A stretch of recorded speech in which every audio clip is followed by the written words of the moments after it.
third fight is going to be for the WBU vacant European heavyweight title, and we've got James Barker, and he's fighting Tony Barrett.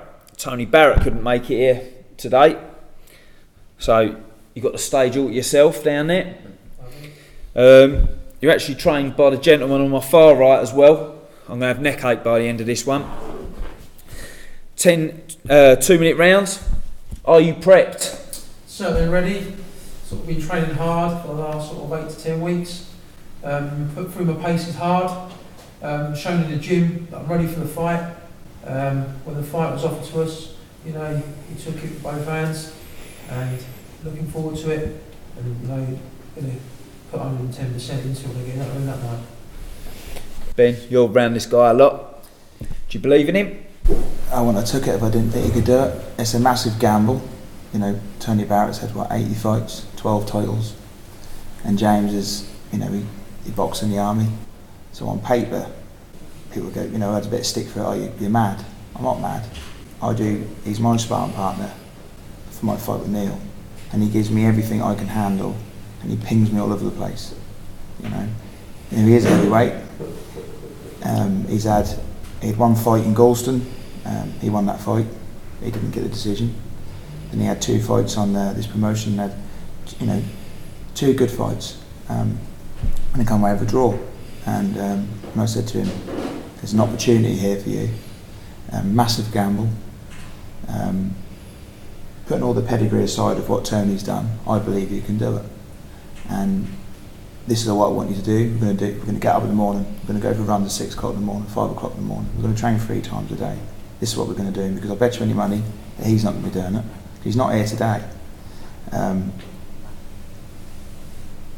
then the rest he'll do in the ring. And the longer the fight go, the better it'll be, because he's going to break Tony's heart. And irrespective if James gets puts on his backside, he gets cut, whatever.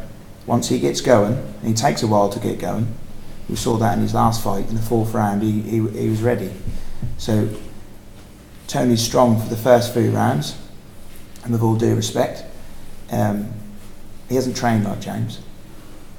I can't keep up with him when I run. He's like Gump when he run. You have to slow him down, and I 110% believe in him. Well, trainer believes in you. Obviously, you're putting in the hard work. Your opponent, Tony's actually not here today, so he's again, he's going to be listening to you, knows you're putting in the work, so he might put the work in. Now you watch this when it comes out. You might put the work in, but he believes in you. Obviously, would you think you're going in this as an underdog? Oh yeah, I personally don't think I've got nothing to lose in this fight. Win, lose or draw. Good place to be. Good place to be. Like Ben said, opportunities don't come like this every day. So we're taking the fight. I 100% believe in the confidence my trainer is putting on me, and I will show him. And I'm going to take that belt back, and there's another bout in Lowestoft that should be there, and pride up there in East Anglia again. I'll tell you what, in all fight sports, I'll tell you one thing, ladies and gentlemen. The opportunities don't come up forever, so when these opportunities come, you've got to take them with both hands. You've got to take, because it is going to be over so quickly for all of you guys. I promise you. It comes up, you're going to go through it. You're going to be old soon. So when these opportunities come, these guys have got to take it. So give them a big round of applause for the bravery as well. And many thousand fighters have flipped the script on a fighter as well over the years. Believe me. So. Are you worried too much about what he does and all that? Are you more thinking on your own camp how you're going to come there on the day? We've got a game plan, and everything I do in that ring, I've trained in sparring. I've been put through my paces, and I think we'll stick to it. Do you want to tell these people your game plan? We've obviously, like I say, we've studied Tony. He's a great fighter. You can't take that away. The pedigree of him is well above my standard, but again, I believe it's going to be my night, and I can't wait. Obviously, the underdog going in. How are you going to prepare for him? Like I say, we've prepared the right way. The food's good, the training's good, sparring's been good. You know, I'm 37 years of age. I think to myself, why am I putting myself through this? But I enjoy it. And when you're in the gym and you're working hard and you enjoy it, that's when you've got to believe in yourself. That's number one. I do believe in myself.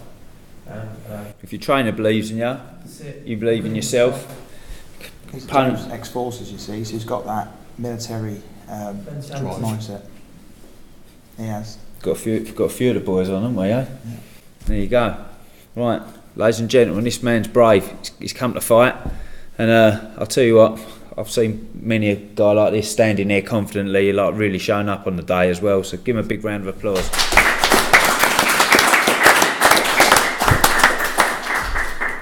And last but not least on this, we've got Ben Poole over to my right. Bonjour. And you're actually fighting Neil Derry. Yeah.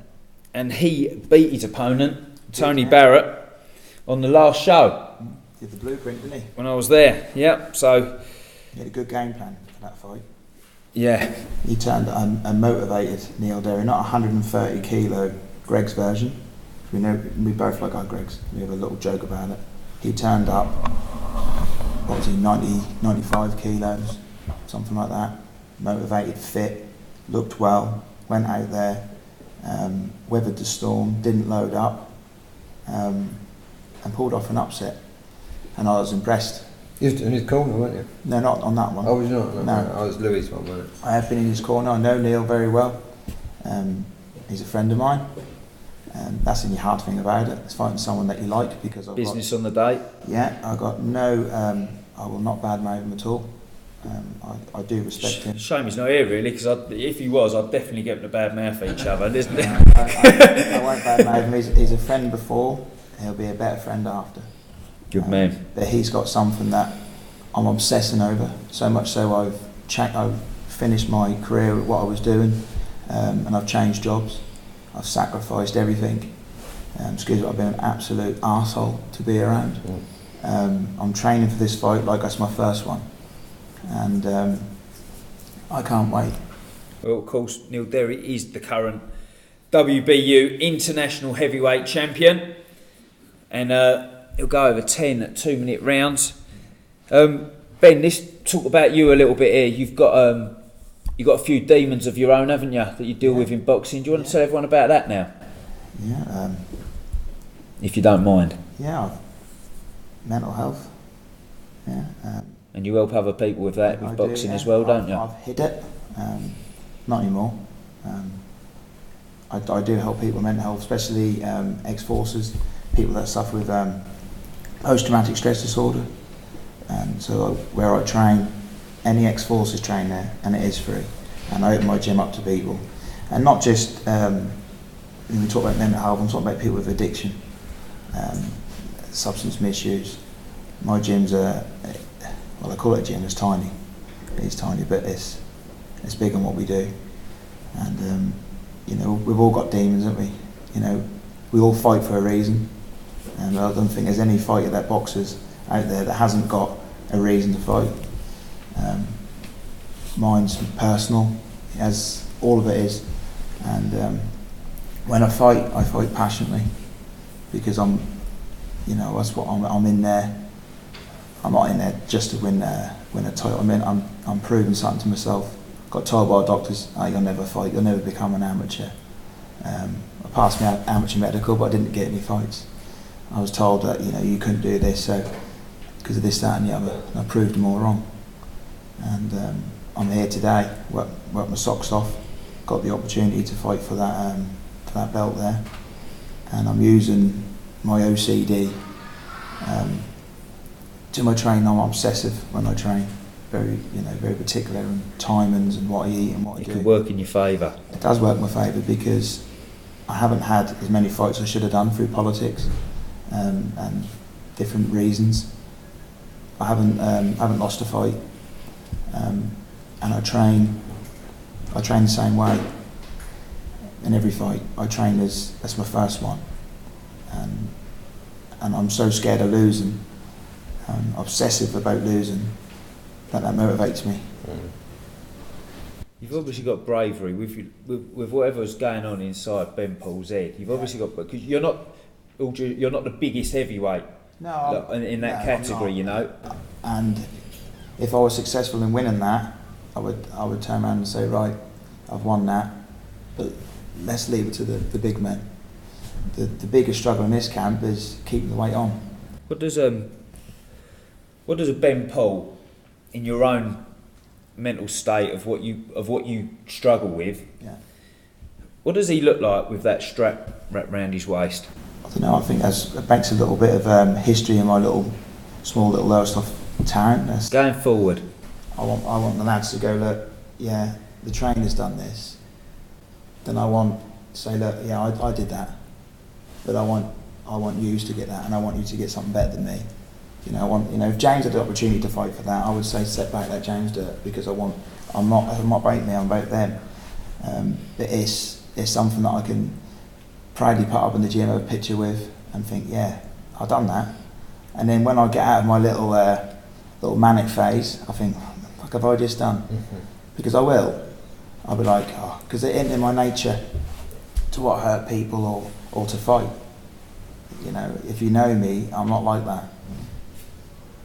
But part of me, and the other side of me, of course, the egotistical side, I want that. So he's brave. He's brave how he talks, do you think, everyone? Yeah, he is brave how would you have spoke like that if Tyson Fury didn't speak like that recently as well? What do you think? What do you think about him talking like that? I met Tyson Fury, and my friend Leon has many conversations with him, and he's someone that I really admire. He's a lovely gentleman. He's a really lovely man. Not the way the media portrays him. I got a picture of him picking my wife up in the air like this, and he asked my permission first. So polite, and look how big he went. He's massive, and he pulled himself down here. When I stopped fighting, I ballooned. My nickname's Beefy because I beef up, and I was 113 kilos when I had about this fight. You boxed at a super heavyweight and all. I did. Yeah, I put on weight to fight for super heavyweight. I wanted to go super heavyweight. Won the titles, didn't I? English title. Yeah, and then I wanted to go down to heavy, and if I could win that, I want to go down again, and I want to, from the top all the way down until I go back to my natural weight. See if I can do it. Well, I'll tell you what, he's jumping over every little bridge that's been put up in front of you. You're climbing over them, and you're getting there, Ben. It's almost fighting for yourself as well, and top breeder as well. 6 children, this guy. Yeah. So you're obviously fighting for your kids and you're a better person because of boxing, aren't you? Yeah. Every time I box, my wife falls pregnant. And you can. How many fights you had? I go, well, how many children have I got? I go, they give you a rough idea, don't it? And then there's the ages. But yeah. Well, I think all these gentlemen on this panel as well, they're all better people because of this sport. And for the promotion as well, it just shows you the other side of boxing where we're going through. We've gone off a little bit on this, and it's been really good. But Ben, I think everyone in here will definitely appreciate you coming down and talking to us, being so honest. Ben Poole, ladies and gentlemen. See you on your way down. See you on your way down. You can't make bloody welterweight.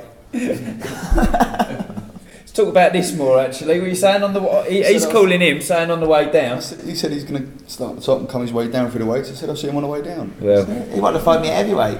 There's a story for another day there. I tell you. Listen, I think on the night I'll have that microphone in my hand. I think there'll be a few invites to the ring, mate. Do you think? You've got to join the queue. I think there's loads of people want to fight there. all the negativity. Well, I'll get in queue. Yeah. These guys, they're all gentlemen, and that's the good thing about this promotion especially as well, because there's a lot of trash talk out there and a lot of promotions doing it the wrong way. We're doing it the right way here. These guys are all gentlemen. They'll conduct themselves in a professional fashion, and on the night, listen, they're going to punch each other's heads off, and that is what the sport is about as well. Drink each other afterwards. And then they shake hands and have a drink after, and it's a really good advert for the sport. And if anyone wants to question the sport, you've just heard from Ben what he's doing for people and how he can inspire other people to come forward. Ladies and gentlemen, all these guys, I wish them good luck. I wish good luck to their opponents as well who aren't here tonight.